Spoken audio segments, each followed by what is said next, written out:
Bonjour à tous.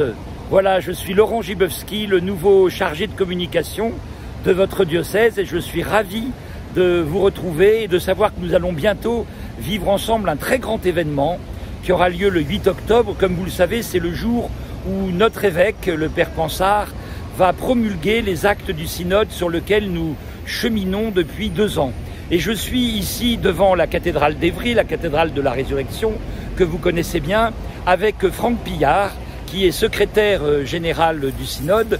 Et Franck, je vais te demander de nous dire un peu, le 8 octobre, qu'est-ce qui va se passer et pourquoi cette journée a du sens et est importante. Eh bien le bonjour à chacun et à chacune. Alors là, nous arrivons à une nouvelle étape de notre démarche synodale, tous ensemble. Nous avons jusqu'à présent fait des propositions, discuté, voté. Et là, nous en sommes au stade où notre évêque va promulguer les actes du synode et nous commençons l'incarnation de tout ce qui aura été décidé localement. Chacun de nous est maintenant invité à mettre en œuvre ce qui a été décidé pour les 10 années à venir. Merci Franck, merci Franck. Et je laisse la parole maintenant à Véronique Fontaine. Véronique, tu es donc secrétaire générale adjointe du synode et tu vas nous dire un peu quels sont les 6 grands axes sur lesquels l'évêque va se prononcer et annoncer un certain nombre de décisions. Des 6 grands axes qui sont issus d'ailleurs de l'Assemblée synodale. Voilà, c'est ça. Les 300 membres de l'Assemblée synodale ont voté 12 décrets, grands décrets on va dire.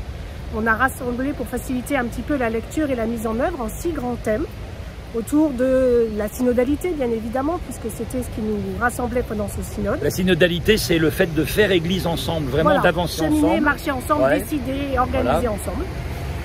Autour de donner un nouvel élan à cette église diocésaine, en particulier en s'appuyant sur les jeunes qui sont au cœur de notre église. En prenant soin les uns des autres, prendre soin, c'était le thème de notre synode, voilà, prenons soin les uns des autres et vivons cette fraternité. Prenons soin de notre maison commune. Quand on dit ça, on parle bien sûr de la planète, de l'écologie verte, de l'environnemental, mais aussi de l'écologie sociale et intégrale. Prenons soin de notre vie spirituelle et développons un petit peu cette vie spirituelle, tout le sens de la liturgie. Et puis ensemble, portons cette mission que nous avons chacun comme baptisé à vivre en Église ici en Essonne.